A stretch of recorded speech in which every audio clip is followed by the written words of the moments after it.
Hello, hello, hello, and welcome to the Cheapseats, a show for the week, your English Premier League footballing show that talks all things that's happening in the English Premier League every week. This week it's myself, AB, and Wahid, and we'll be taking you through a wide range of topics that are cognizant and are not cognizant but are important for this week. Remember, please subscribe, like, and share the link to the One World Sports Radio YouTube channel and to this video. We're trying to give you the latest and best information and also opinion on the Premier League to also help you as well in your fantasy Premier League team, which is something that we'll probably cover at the back end. But for now, just wanted to check with the guys. How are you guys doing? Much better from a United perspective. It's been a bit of a week. We have come back from the international break, a little bit of a changed side, which I think you will see with all the big sides. I mean, United got a hiding from Spurs. That's as I said, a big side getting a hiding from a small side. Liverpool got a hiding from Villa, and City got a hiding from Leicester. And I think the more we get the big teams getting their fitness, because we have to respect the fact that nobody had a preseason, and the fitness levels are lacking, the defensive cohesion is lacking, and the more these teams spin together, the fitter they get. I do suspect that as we go on, we'll see a semblance of consistency from the big teams, which so far we haven't seen. All across Europe, we haven't seen any consistency from the big teams in this weird post-COVID season. Yeah, you just had to have watched the Champions League to just figure out that, oh my God, 2020 has turned everything upside down. AB, how are you doing? Yeah, look, I mean, that's a great point there that Wahid's touched on is Europe, while the Premier League is starting to come back, with the bigger teams starting to win. I mean, if you look at Italy, Juve aren't on track. In Spain, you've got guys like Barcelona, Real Madrid being pipped by teams like Real Sociedad, who were once managed by David Moyes. This David Moyes effect is everywhere, Whatever he touches seems to be successful. There's a former United player at Sociedad, actually, who's not doing quite badly. Can you guess who? He's a big fan of once the big one. Yeah, I'm still a big fan. Yeah. Adnan Januzaj. Yeah. Whatever, the one that got away, I suppose. Serious? No, man. No, he got away from himself, I just want to say. Yes, just like Jesse Lingard is trying to do right now. Lingard's a young player. He's only pushing 30 now, so he's got quite a while to go. So this week, gents, we're going to be, I think the big topic of this week, and this is why I entitled the show, it's called Kane, Werner, and Villa. Those are the topics that will be coming around. The first one is Harry Kane. He's done incredibly well. Wahid says he's the most complete striker in the world. Wahid, back it up. What are you seeing? Yeah, so let's take a step back from Harry Kane first, and let's talk about Christian Eriksen, because we take a step back to Spurs before Mourinho, to the Spurs of Pochettino, and the Spurs of Pochettino were fantastic. They were unbelievable. They made the Champions League 4 seasons in a row, which for a club like Spurs is punching above their weight at the best of times. Spurs have always been the Premier League's nearly boys. They nearly make the Champions League. They nearly win trophies. And Mauricio Pochettino was the one who got them punching above their weight in terms of their stature as a club. He got them to a point of punching against the big boys and being well and truly considered one of the big six. And the catalyst for that was the little Danish playmaker, Christian Eriksen. I mean, I think in 4 seasons between 2015 and 2019, the man had 50 assists. He had 50 assists when nobody else was touching 25 in that squad over those 4 seasons. And he was just about the catalyst for everything good they did. Everything that they did went through Christian Eriksen. And when he left, you sort of thought, where to now? Who's going to be the chief creator? And what we saw last season was Sonaldo taking on that role somewhat, but very differently, because Son is the type of creative player who's going to get the ball deep and drive at a defense. And it's a very different creative midfielder to the one that Christian Eriksen was. Christian Eriksen was the one sitting just behind Harry Kane, putting in the through balls, the very creative player, looking at the space for the fullbacks to run into. And he thought, who's going to foul this? Who's going to foul this?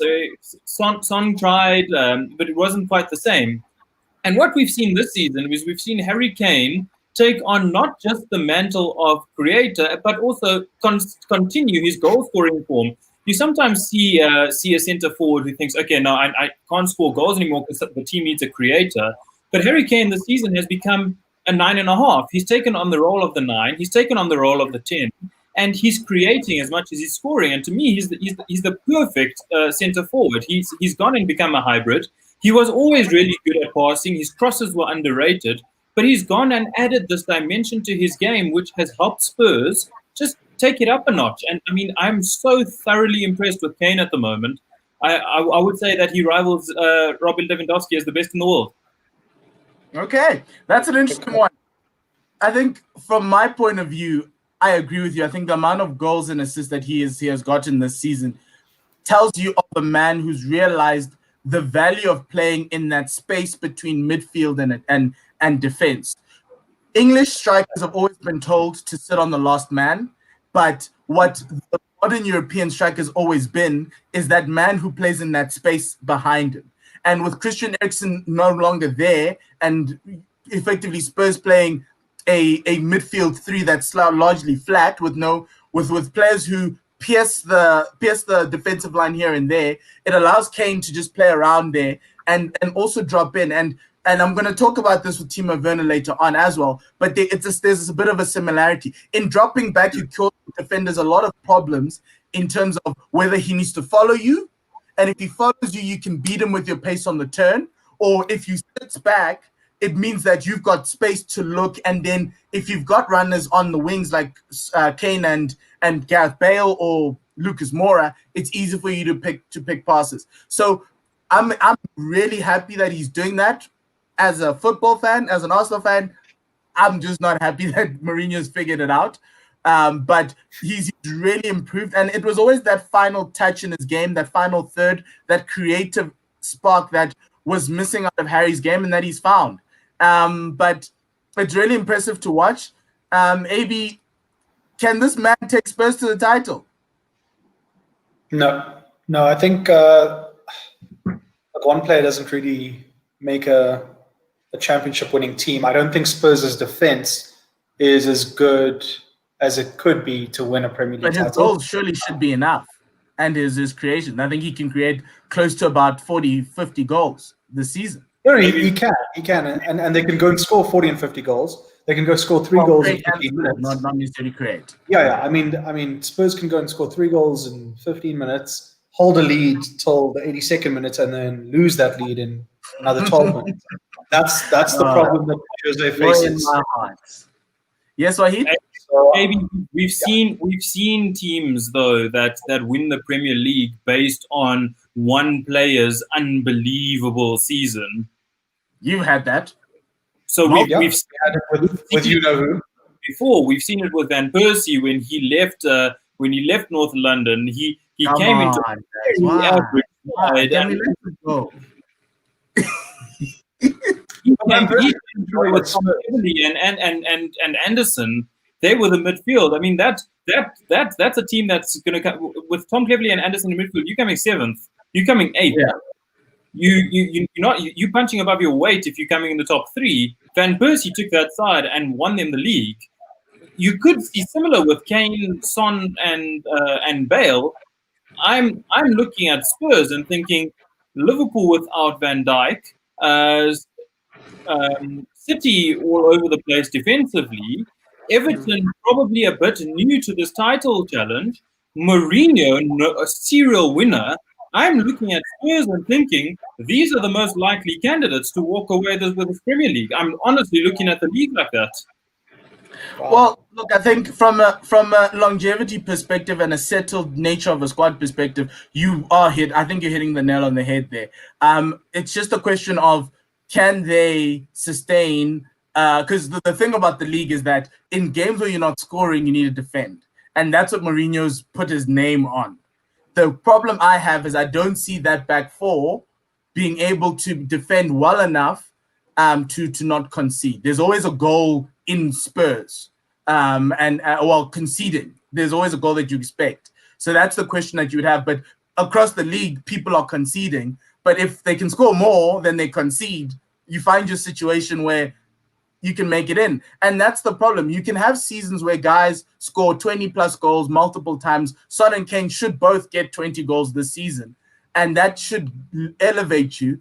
Obviously, if you're conceding on the back end, that's not enough. And that's when you get guys like Jamie Vardy, Danny Ings, Pierre-Emerick Aubameyang, who are mid-table warriors and top goal scorers from mid-table teams. But that's because at the back, nothing's going to happen. I love how you added Aubameyang as a mid-table. But that's what it was. That's what it was last season. He was number 2, and Arsenal finished 10.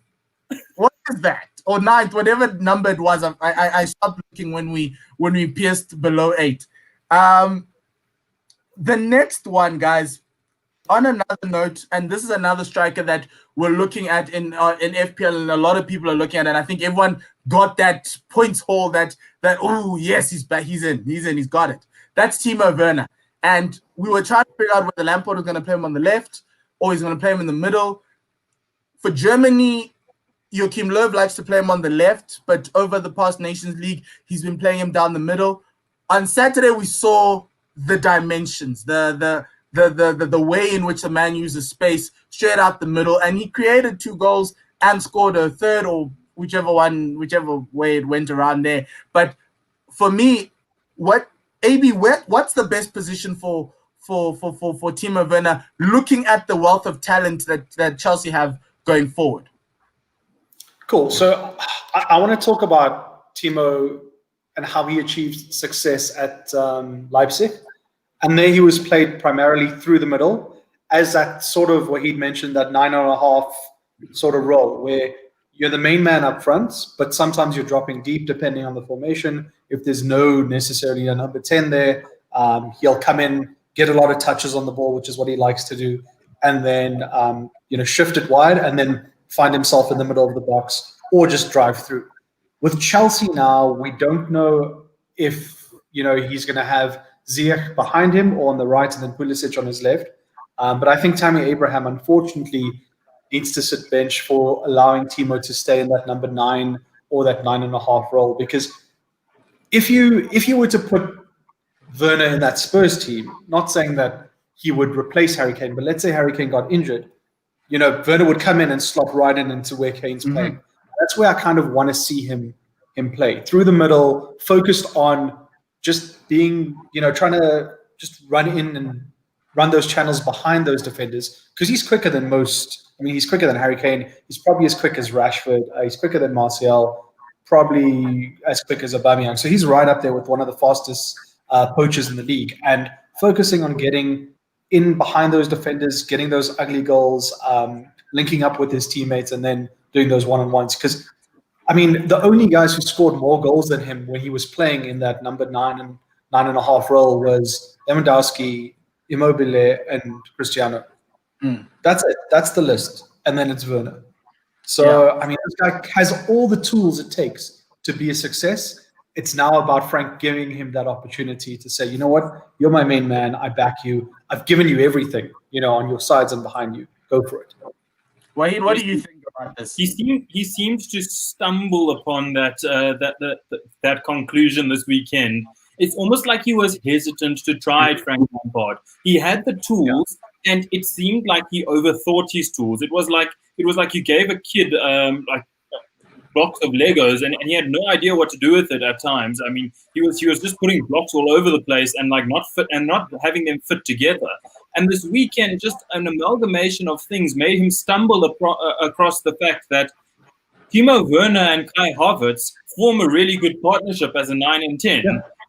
So Germany do so well with it. Germany use it and if it's good enough for Germany, it should be good enough for Chelsea. And it probably also dawned on Frank that he's got Pulisic coming back. Pulisic is their best player at what was last season. He should be playing on the left wing. It's his most comfortable role. And he's got Ziyech, who's come in, and his most comfortable role is on the right. And Havertz is a natural 10. So where do you put Werner in all of this? He has to play through the middle. So it's almost like he stumbled upon it. He had to play his surrogate son on the right this week to accommodate. Wow.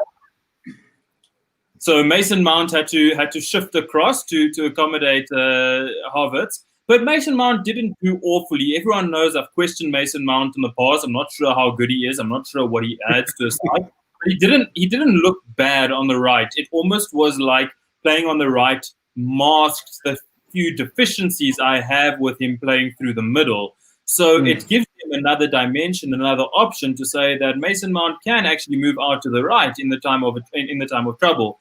But it's almost like Mason Mount has just been put there as a little placeholder for Ziyech to arrive. Yeah. So yeah, it looked very good this weekend, but we'll get to that. We'll get to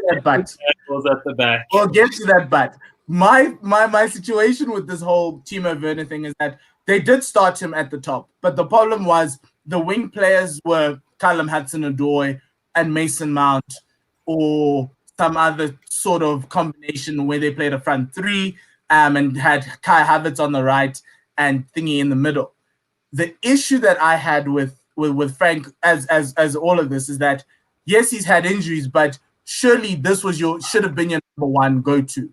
And then the question goes to, how do you handle Tammy Abraham and his future? Because he's not going to be happy sitting on the bench all the time. And it's unlucky for him, and that's my big issue with all of this, because I thought maybe it could work having Timo on the left and Abraham in the middle, but they tried that and it didn't work, because I think Werner on the left kind of doesn't get much ball and doesn't draw much attention. And as a defender, I'd rather defend Tammy Abraham than Timo Werner, largely because of the fact that Werner doesn't pull me back into play.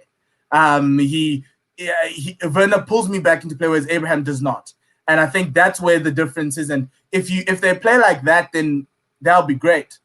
Now let's move on to the but. Wahid, let's talk about that whole. It's like it's I don't know what it is, but I really can't.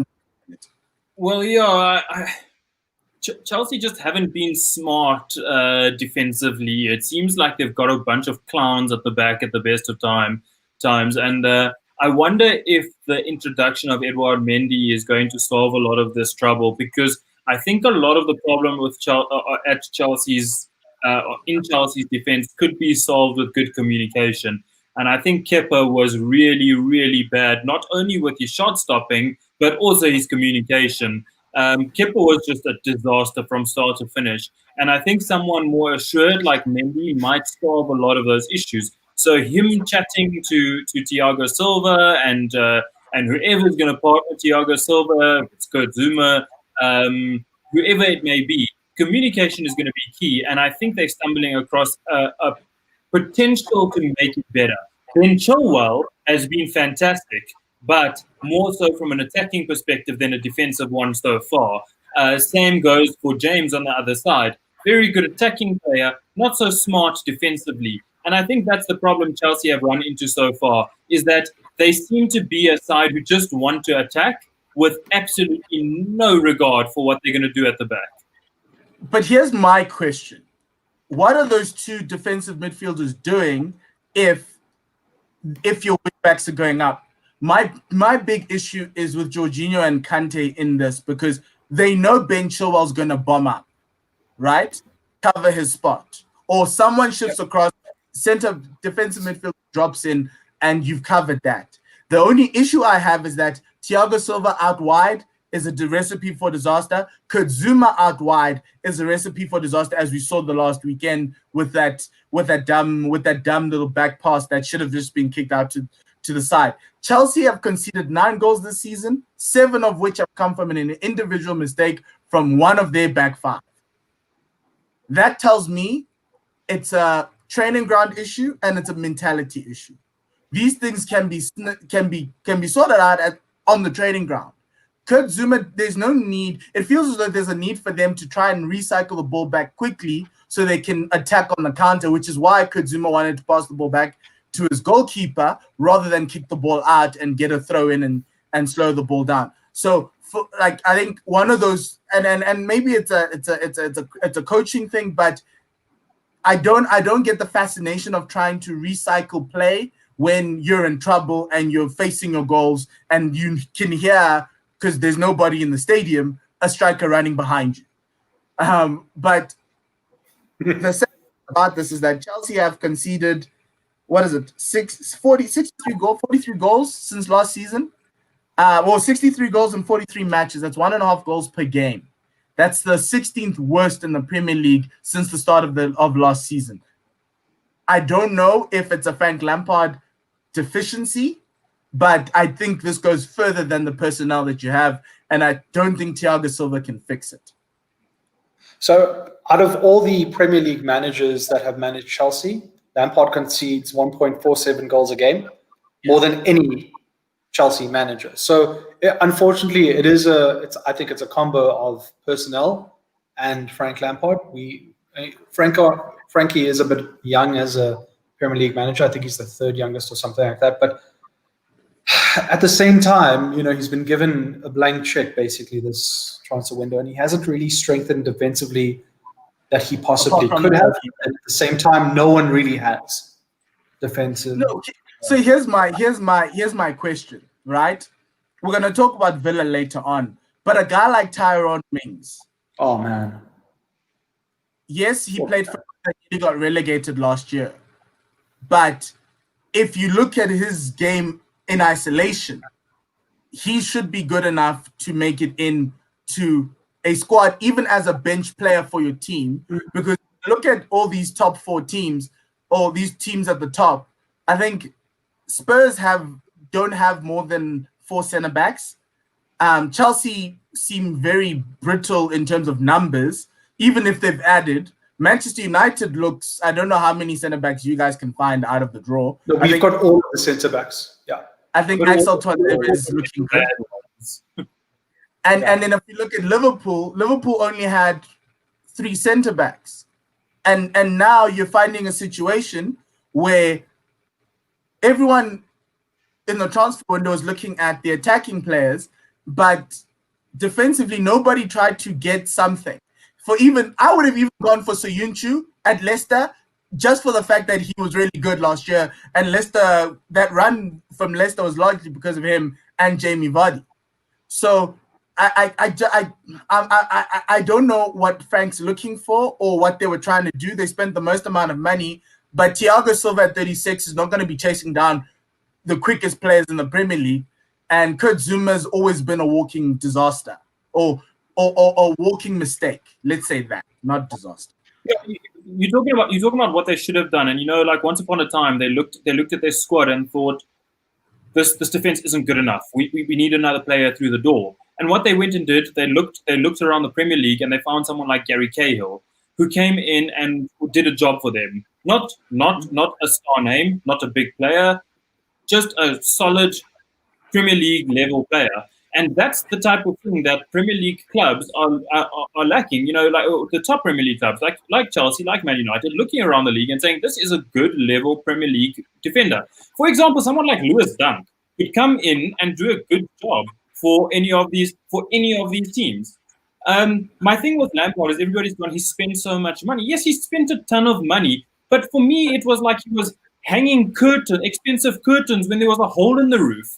I mean, it's like raining and pouring, and he's hanging curtains. So yeah, it just wasn't wasn't clever spending. It was spending in the wrong areas.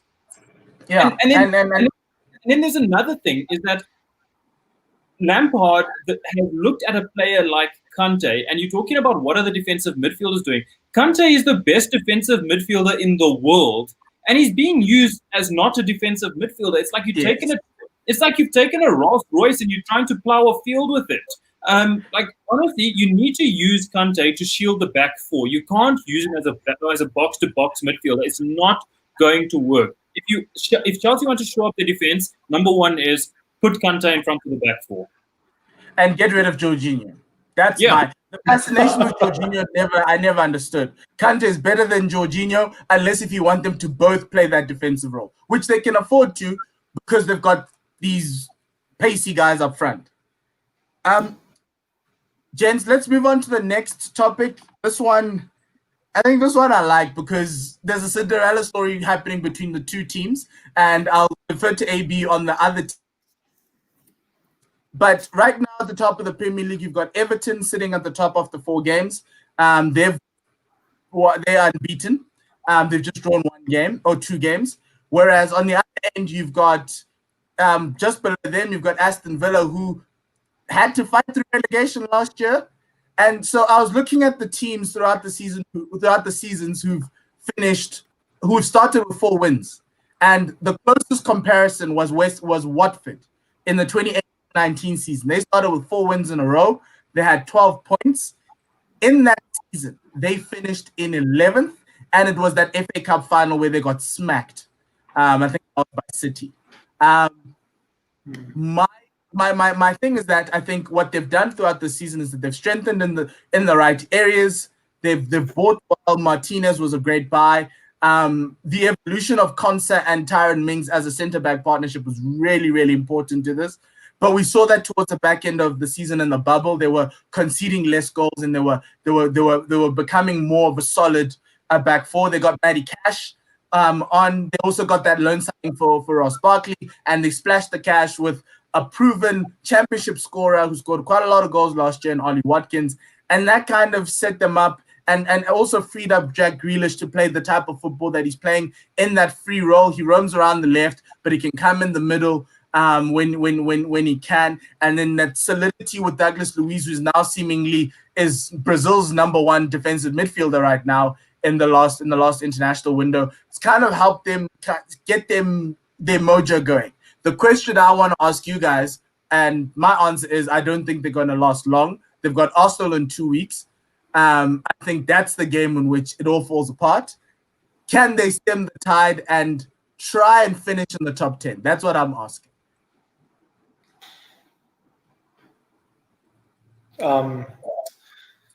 Look, it's tough, eh? Do I think they'll do it? Probably not. I don't think Villa have the squad depth, and that's also another worry for me with Everton. But Everton for me, it's a bit like position dependent. But we'll talk more about that just now. But let's look at the teams that they've played against. Okay, they've played against 2 of the weakest teams in the Premier League, being Sheffield and Fulham, and then somehow they just made it work for that Liverpool and Leicester game. We know something was in the water in England on that Liverpool day because there were just goals galore. But that Leicester win, that Leicester win, it was really grounded out or grinded out, whatever the phrase is. But again, Leicester are a completely different team without Jamie Vardy for some reason. They've got 2 favorable fixtures coming up. They've got Leeds, who have simmered down, and then they've got Southampton. But I think that Arsenal game could be, if Arsenal win that, then confidence suddenly drops. Then there's that doubt that comes into your minds. Yeah, and the question with them is, can they? Because the trick to this thing is don't lose consecutive fixtures. Don't start going on a run. You are getting smacked every week again. But the thing with that Leicester game was that in that second half, Ross Barkley all of a sudden was forced to play the 8 instead of the 10, and it worked. John McGinn has the most assists in that Aston Villa team with 4, and he is the guy that helps create. What they started with John McGinn in the 8 and Barkley in the 10, thinking that Barkley was the creator that we all thought he was, but he's not. He wants the ball in deeper lying areas, and he wants to drive the ball forward, and I think that's what makes Aston Villa tick. Wahid, what do you think of this Villa side? Is it going to all crash down? Where before have we seen a team from the Midlands scrape a relegation and then start the next season well? Where before have we seen that? Where before have we seen that? No, guys. I think Aston Villa have looked good. I think they've done some really good recruitment. I don't think they're going to win the Premier League. Yeah. But put 100 on them because it's 1,000 to 1. Yeah. So, but yeah, they don't have it in them. Everton, 80. yeah, but Yes? I do think they're going to end top half of the Premier League. I don't think they're going to be fighting relegation. I think they've done some really good business. They look like a well-run football club, and I think they'll have a respectable season in the end. Speaking about another well-run football club, Everton's always been everyone's second team. They've started really well. The Toffees are dreaming. They drew to Liverpool in the Merseyside Derby. Where does their ascent landed, AB? So I think Everton, I mean, they're not always unfamiliar with being top four. So this for them is, something that's just been an improvement of where they have been historically, especially under the successful David Moyes years. Now they need to actually come together as a team and start believing in themselves, because they've got all the talent on the pitch, in my opinion. They've got a great midfield. They've got a great strike force. Obviously, if Calvert-Lewin gets injured for, a Virgil van Dijk sort of period of time, you got to rethink. We know Richarlison's banned because of his red card, so he'll only be back later next month. My biggest worry is the man in goals, Jordan Pickford, and I think, if you're trying to challenge for a title, you need to have a keeper that gives your defense confidence. Because let's be frank, Michael Keane and Yerry Mina aren't Virgil van Dijk's or Nemanja Vidic's. They're not the tightest defense in the league.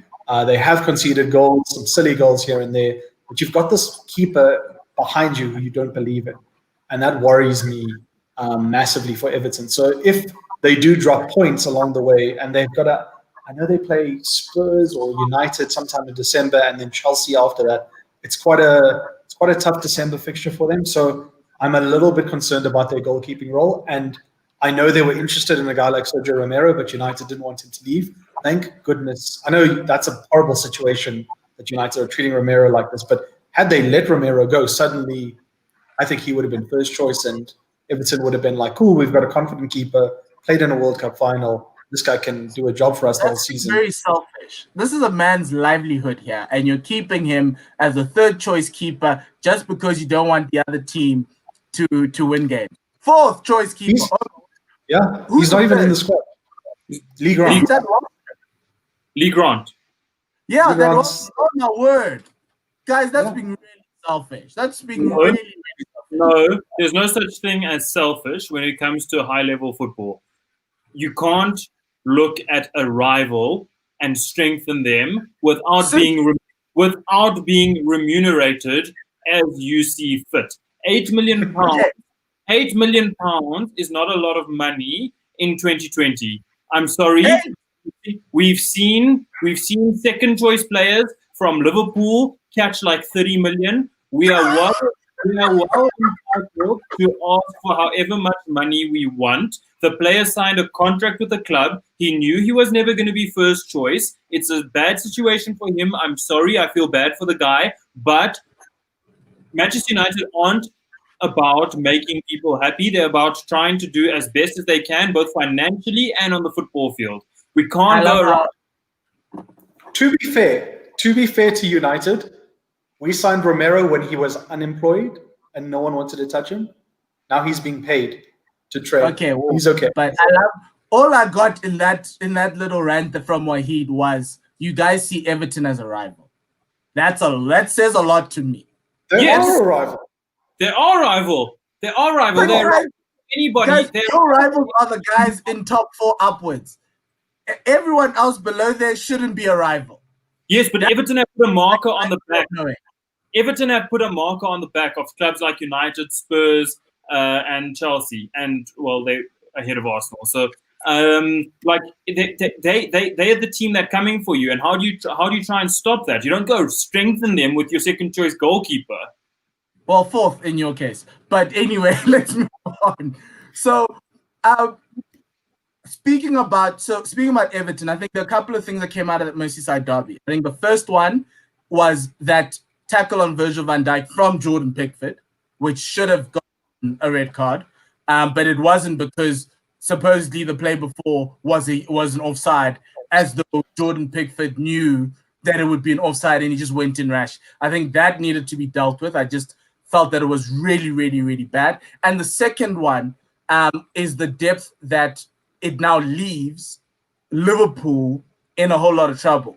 And if I look at the Liverpool defenders, they only now have Joel Matip, Fabinho, who's a makeshift defender, and this kid named Reece Williams. He's got really beautiful hair, a very tall defender, played against Arsenal in the League Cup. Don't think he's positionally he's okay, but he's yet to be proven at that level. What are Liverpool's chances now with Virgil van Dijk? Is the title now over? No, I don't think it's over. I think it's dented them. I think it's going to knock their confidence because they're not. The Liverpool play with a certain confidence and swagger, knowing that Virgil van Dijk is the best player in the best defender in the world, maybe the best player in the world, who mop up anything, anything at the back. They now have to play a little bit within themselves, not knowing how or which Joe Gomez is turning up. If it's Joe Gomez, the Virgil van Dijk partner, who's really good, or is it Joe Gomez, the disaster class from a couple of seasons ago? So I think it will curb them to a certain extent. I'm not sure to what effect it will change the course of their season. We'll have to wait and see. I think the bigger thing here is how long Alisson is out, because without Virgil van Dijk and without Alisson, that's a disaster waiting to happen. Neither of their fullbacks are very good at defending, and now we're sticking a defensive midfielder in as a makeshift centre-back. We almost wonder how long it's going to be before they try James Milner at centre-back. I think that we'll have to wait and see how they react to this. But it will be very interesting because they are a bit short of depth in that centre-back area. Joel Matip has never started more than 6 games in a row, so I'm not sure he's the type of player who can be relied on long term. Here's my problem. If you look at that Liverpool squad before right now, you ask yourself, how the hell did they end up with only 3 recognized centre-backs on their list? Recognized, I mean, not academy level. So if you have a number below 30 or above 30, I don't count you, or 33, whatever it is. You're honestly, like, come on. Poor Donny van der Beek. Yeah, but Donny, we know why Donny picked that number. But I don't understand. He wears 39. Who? Scott McTominay. He wears 39. Yes, we know that's Manchester United. But what I mean is outside of academy, they let Xhaka wears 34, doesn't he? Yeah, but there are reasons why sometimes I don't want Xhaka on my team. Foden wears like 40 something, 40.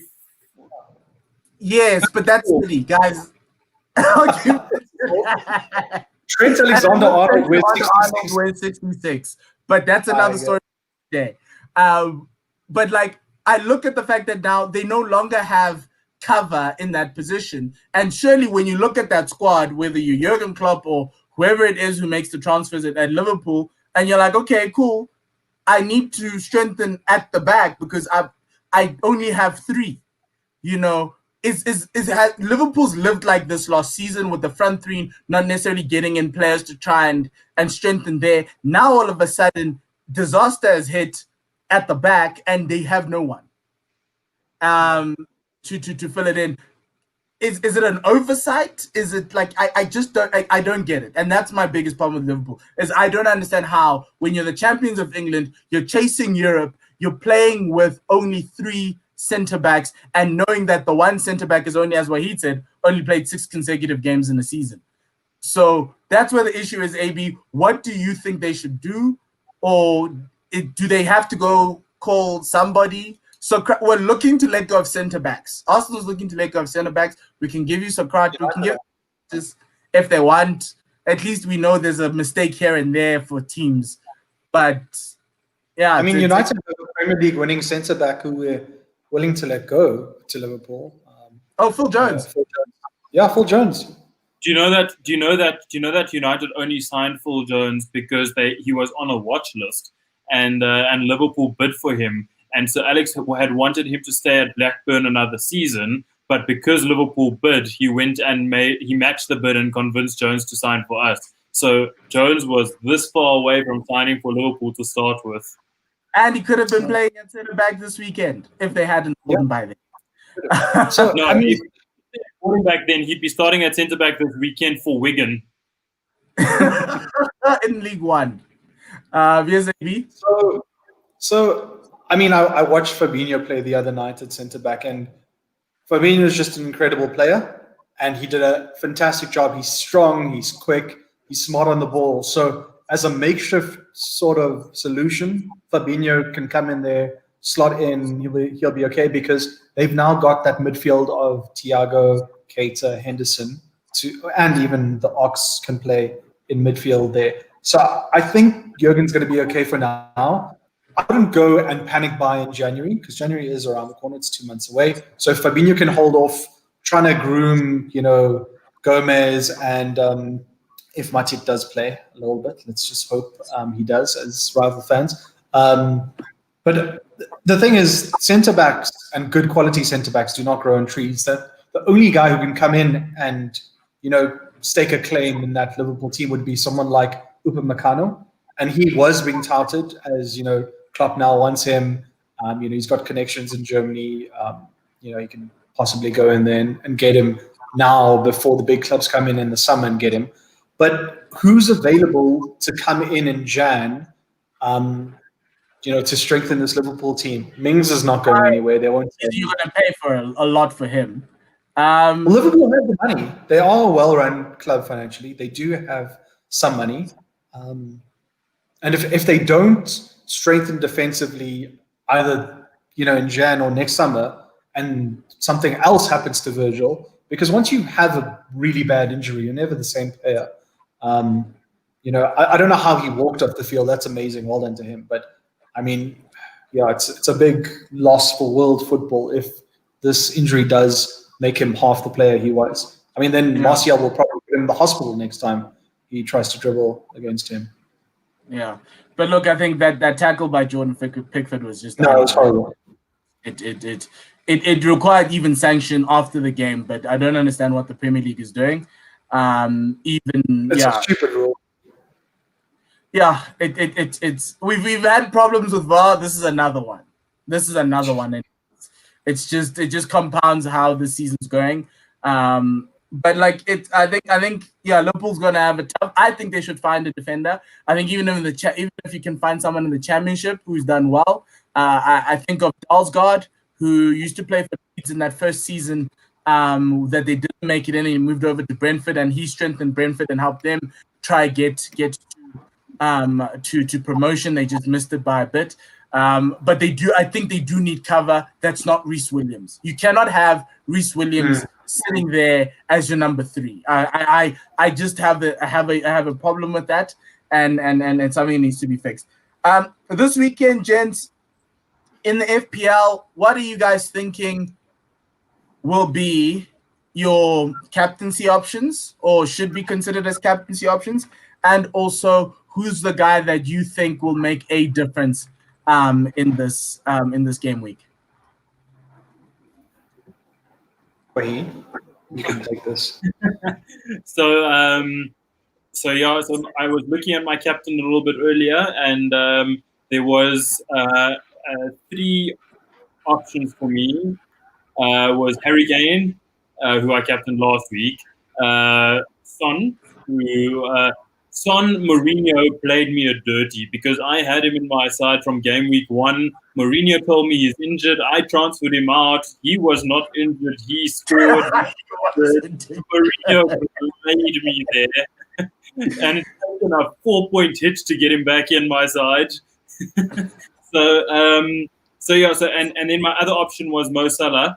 In the end, I've gone with Mo Salah based on the fixture. Who do they have? I think Sheffield. Sheffield at home. they had Sheffield at home. Sheffield, who look very short of ideas, who look very short of confidence, who look extremely tired. And my option is Mo Salah because Sheffield do not look that great. Okay. AB, your captaincy options and guys you're bringing in, if you have. So I mean, I didn't make transfers in last week, so I held off to get the two this week. So I brought in the Spurs combo of Kane and Son just because I saw you all gain points on me. So I'm like, none of this anymore. But so they'll probably get minus points this week. But I think the smart move, Wahid is right to captain Salah. Sheffield are absolutely useless this season. I think they'll get relegated. But I think a smart choice as a differential will be someone like Marcus Rashford. So, I mean, he's feeding children everywhere. He's feeding the ball into the back of the net. And Against Chelsea. So, fun fact about Marcus Rashford, he has been involved in more goals, being 7 against Chelsea, than any other team he's played against in his career. So that's a fun fact about Marcus. Does Cavani start, guys, this weekend? No. So who's starting on the right? I think we play a back three, and I think we play exactly the same side that way you play. Oh, okay, against Paris. That was very nice to watch, by the way. Thank you for ruining my. Can we just have a word on Marcus Rashford, please? Non-football related. What a human being, guys! This is a football show. That is a phenomenal footballer. Probably my favorite footballer in the Man United side for footballing reasons. But guys, he's taken on the UK government, and he is winning. He is winning. Yeah. He is doing what Britain should have been doing for a long time. What a human being. Yeah, no, it speaks to the player power that is inherent in the game, and many didn't like it in previous years when players spoke out. But I do think, as you say, Wahid, he's leaps and bounds. And even if you consider what the other people in your team are doing, it speaks to the maturity that he has. I think from my end, obviously, I think Salah will always be an option, but I think possibly with the frailties in your defense as well, but maybe the back three could help. I wouldn't put it past Timo Werner to put a couple past you guys. I think that game's going to be a score draw. And then I think Timo Werner could come up tops there as a differential. There's a whole host of Wahid. Wait till Zebe's got him. Okay, we shall see. What did you do? What did you do? But here's another one. Man City have West Ham. Aguero is seemingly back. Do you have Aguero? I think it's a great differential against West Ham. And not taking into account, not obviously saying that West Ham haven't started well, but I think that could be something that could work. Tonight, there's a situation where Leeds don't have Calvin Phillips in that fulcrum role, in that defensive midfield role, which could pose a nice little sneaky captaincy pick for either a Ollie Watkins or a Jack Grealish if you're thinking that Aston Villa's Cinderella story is going to continue. That would take a very brave man to put that up. But Jen, any final words? No, nothing from my side. Enjoyed the Champions League. Wait, okay. Here's the question for your final word. What's the scoreline between City and Chelsea over the weekend? You mean United and Chelsea? United, Chelsea. Yes. Sorry. 3-2 United. Ooh. Oh yes, I'm speaking to the red half of the world. And Wahid, maybe a little bit more reasonable or still red rose tinted classes? 3-1 United. 3-1 United. Ooh. I'm going to hold these ones to you guys. Are United scoring an own goal again? Yes, because that's the only way you guys allow teams to concede. Yeah. I mean, that's fine. I'll take that. We've agreed to 3 penalties, but we've also agreed to miss the second one. Like that was our agreement with VAR. Yeah. Oh, okay. I think Chelsea's going to show you guys a little bit of something from the offensive end, but I do think in a score draw like a 2-2 or 3-3 or something like that, because both teams look great up front, but defensively not so much. It's just gonna be vibes. Anyway, that brings us to the end of our show, gents. Thank you very much for joining. Thank you to the listener for watching, the viewer for watching as well. Please do subscribe, like, and share this video, and also like and subscribe onto the One World Sports Radio channel. Have a great weekend. It starts on Friday night with Leeds and Aston Villa. That's a tasty one. And then enjoy the rest of your footballing week. From myself, Wahid and AB, Lesale Kakakis.